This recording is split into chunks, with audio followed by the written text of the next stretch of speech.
Marami nagtatanong sa akin dati, sir, ano bang magandang tire inflator ang mararecommend ko? So actually guys, meron akong ginagamit na tire inflator na ni-review ko noon na hanggang ngayon is gumagana pa ng maayos. Eto, pakita ko sa inyo.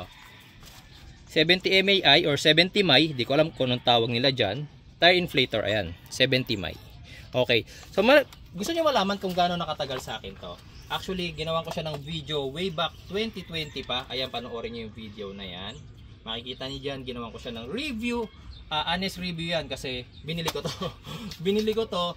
Tapos, ngayon, gusto nyo malaman kung hanggang ngayon ba gumagana pa to. Actually, yes. Makikita nyo naman sa itsura ng inflator ko na marami na siyang pinagdaanan. Ayan. Ang dami na niyang gas-gas. Ang dumi na niya, diba? Ayan. Okay. Pero hanggang ngayon, gumagana pa. So ngayon ipapakita ko sa inyo kung paano ko siya ginagamit. Actually, itong tire inflator ko nga pala, sa mga magtatanong kung saan ko siya nabili, ilalagay ko yung product link sa video description, tsaka sa pin comments. Tapos nandito tayo ngayon sa garahe nitong Pajero na inaayos ko. Diniflate ko muna yung gulong niya. Makikita ninyo, dapang-dapa. Dapang-dapa yan. Kaya nga tignan nyo yung gulong niya, halos nag-crack-crack dahil sa pagkakadiin ng buong bigat ng Pajero sa pinakagulong. Tapos ito nga palang 70 may tire inflator na to is hindi ito battery operated ha. Sinasaksak to sa cigarette lighter socket. Kaso itong Pajero na to is low bat. Okay, so isa yun sa problema niya. Drain na yung battery niya, so gumamit ako ng power station. Itong aking Bluetti power station. Ayan. Mataas pa naman yung kanyang percentage, battery percentage, so pwede pa. Tapos ikakabit natin ngayon tong aking tire inflator dito. Wait lang.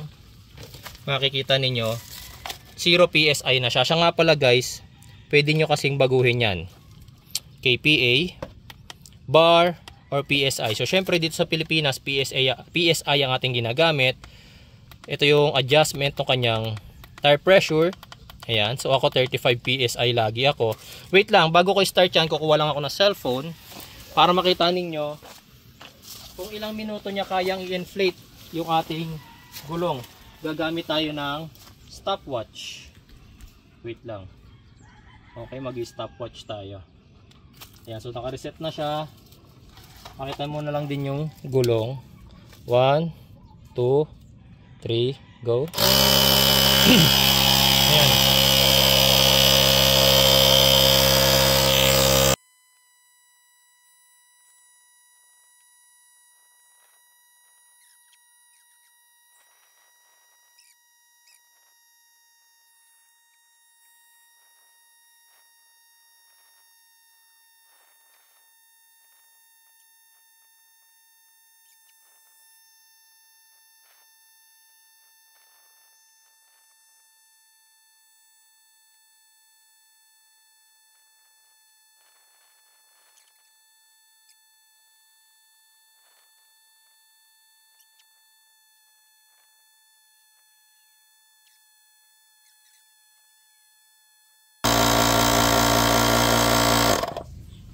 Okay guys, so ayan makikita ninyo habang nag-inflate tayo kanina. Wait lang, pause muna natin.